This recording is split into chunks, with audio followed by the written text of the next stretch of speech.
Hello guys, welcome back to our channel. Episode ആരംഭിക്കുമ്പോൾ കാണിക്കുന്നത് ചെമ്പകമംഗലമാണ്. വല്യേട്ടന് നന്ദിനി നോക്കുന്നതിൽ എന്തെങ്കിലും എതിർപ്പ് കാണും, അതാകാം മെയിൽ നഴ്സിനെ വെക്കാൻ പറഞ്ഞതെന്ന് മാലതി പറയുമ്പോൾ കൈമള ദേഷ്യത്തോടെ പറയുകയാണ്.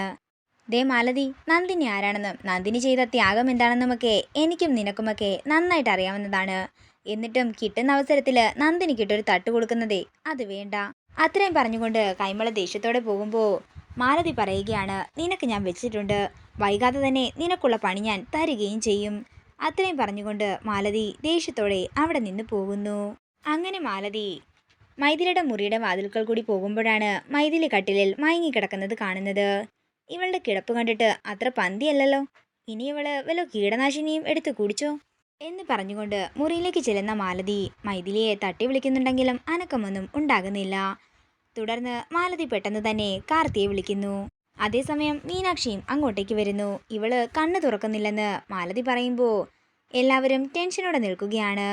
തുടർന്ന് മാലതി അവിടെയുള്ള ജഗ്ഗിൽ നിന്നും അല്പം വെള്ളം മൈഥിലിയുടെ മുഖത്തേക്ക് ഒഴിക്കുമ്പോൾ മൈഥിലി കണ്ണു തുറക്കുകയാണ്. മൈഥിലി, എന്തു പറ്റിയെന്ന് കാർത്തി ചോദിക്കുമ്പോൾ എനിക്ക് നല്ല സുഖമില്ല കാർത്തി, ഉറക്കം തീരാത്തതുപോലെയുണ്ടെന്ന് മൈഥിലി പറയുന്നു. ഇത് കേൾക്കുന്ന മാലതി പറയുകയാണ്, ഇതിവളുടെ തരികിടയാണെന്ന് തോന്നുന്നു. അതേസമയം മീനാക്ഷി ഇത് കണ്ടിട്ട് മനസ്സിൽ പറയുകയാണ്, ഇനി ഇവള് വല്ലോ മയക്കുമരുന്നും കഴിച്ചോ? എന്താ മൈഥിലി, ഇവിടെ എലിക്ക് വെച്ചിരുന്ന വിഷം വല്ലോ നീ എടുത്ത് കഴിച്ചോ എന്ന് മാലതി ചോദിക്കുമ്പോൾ ചിരിക്കുകയാണ് മീനാക്ഷി. എന്താ മീനാക്ഷി ഇത്, ഒരാൾ വയ്യാതെ കിടക്കുമ്പോഴാണോ ചിരിക്കുന്നത് എന്ന് കാർത്തി ചോദിക്കുന്നു. കാർത്തി, എനിക്കൊട്ടും വയ്യ, ഹോസ്പിറ്റലിൽ പോകണമെന്ന് മൈഥിലി പറയുമ്പോൾ അതിന് ഇവിടെ തന്നെ ഒരു മെയിൽ നഴ്സ് ഉണ്ടല്ലോ, അദ്ദേഹത്തെ വിളിക്കാമെന്ന് മീനാക്ഷി പറയുന്നു. തുടർന്ന് മാലതി മെയിൽ നഴ്സിനെ വിളിക്കാനായി പോകുന്നു. കാർത്തി, എനിക്കല്പം വെള്ളം വേണമെന്ന് പറഞ്ഞ് മൈഥിലി കാർത്തിയുടെ കയ്യിൽ പിടിക്കുമ്പോൾ ആ കൈ തട്ടി മാറ്റുകയാണ് മീനാക്ഷി. വെള്ളം ഇവിടെ തന്നെ ഉണ്ടല്ലോ, ഞാൻ തരാം. അതേസമയം ആ മെയിൽ നഴ്സ് അങ്ങോട്ടേക്ക് വരികയാണ്. മൈഥിലിയെ നോക്കിയ ശേഷം അയാൾ പറയുകയാണ്, കുട്ടി അനീമിക്കാണ്, ആഹാരമൊന്നും നന്നായി കഴിക്കുന്നില്ലെന്ന് തോന്നുന്നു, എന്താണെങ്കിലും ഒന്ന് ഡോക്ടറെ കാണിച്ചേക്ക്. മൈഥിലി ആഹാരം കഴിപ്പിക്കാനൊക്കെ എനിക്കറിയാം, മൈഥിലി ഞാൻ കഴിക്കാൻ നേരം അങ്ങോട്ടേക്ക് വന്നേക്കാൻ പറഞ്ഞ് കാർത്തി പോകുമ്പോൾ വേണമെന്ന് വെച്ചാലേ നിനക്കിട്ടൊരെണ്ണം തരാനും എനിക്ക് മടിയില്ലെന്ന് പറഞ്ഞ് മീനാക്ഷിയും അവിടെ നിന്ന് പോകുന്നു. പിന്നീട് കാണിക്കുന്നത് ആഹാരം കഴിക്കാനായി വന്നിരിക്കുന്ന മൈഥിലിയെയാണ്. ഇത് കാണുന്ന സാവിത്രി പറയുകയാണ്, ദേ ഓസിന് ആഹാരം കഴിക്കാനായി അവൾ വന്നിട്ടുണ്ട്. അതെ, ഞാൻ കാർത്തിയുടെ ഗസ്റ്റ് ആണെന്ന് മൈഥിലി പറയുന്നു.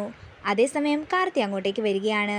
കാർത്തി മൈഥിലിക്ക് ആഹാരം വിളമ്പി കൊടുക്കുമ്പോൾ മതിയെന്ന് പറഞ്ഞ് മൈഥിലി കാർത്തിയുടെ കയ്യിൽ പിടിക്കുന്നു. ഇത് കാണുന്ന സാവിത്രി ദേഷ്യത്തോടെ പറയുകയാണ്, എന്താടി നീ ഇതൊന്നും കാണുന്നില്ലേ? ഇത് കേൾക്കുന്ന മീനാക്ഷി സ്വയം തന്നെ നിയന്ത്രിച്ച് നിൽക്കുകയാണ്. തുടർന്ന് കാർത്തിയെ പറ്റി ഓരോന്ന് പറഞ്ഞു പുകഴ്ത്തിക്കൊണ്ടിരിക്കുകയാണ് മൈഥിലി. ഇത് കേൾക്കുന്ന സാവിത്രി പറയുകയാണ്, എടി നീ പതിയെ തള്ളു, നീയേ പുട്ടല്ല കഴിക്കുന്നത്, ചപ്പാത്തിയാണ്. പെട്ടെന്ന് മൈഥിലിക്ക് ആഹാരം നെറുകയിൽ കയറുകയാണ്.